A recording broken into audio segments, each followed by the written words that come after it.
We got plenty of sunshine across the area for us this afternoon and starting to warm those temperatures up a little bit warmer than where we were this time yesterday. We'll top out upper 30s, low 40s across the area.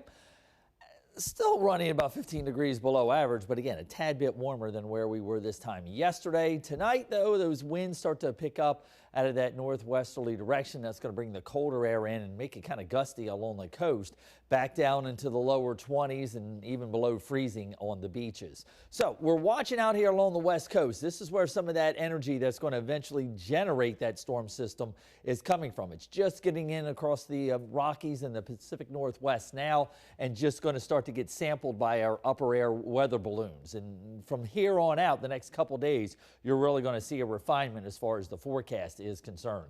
Cold high pressure presses down from Canada. We've got another wave of low pressure developing in the Texas Panhandle. That dips into the Gulf. But unlike last week's storm, this one is not going to come up and bring that warmer air with it. It's that new storm that develops off of the coast. And that's the key to our forecast, where exactly that storm develops and where exactly does it track. Again, that high pressure is going to keep that colder air funneling into this system. So it's going to be a mainly snow event for us here. And here's that energy. We're looking at the jet stream level up around 35,000 feet.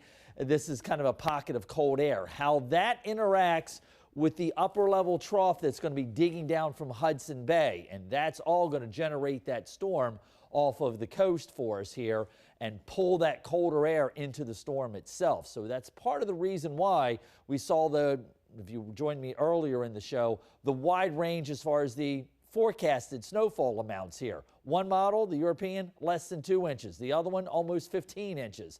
They're handling that energy differently. But again, it's starting to get sampled by our upper air network. We will see that dramatically change and kind of zoom in and zero in on the forecast solution.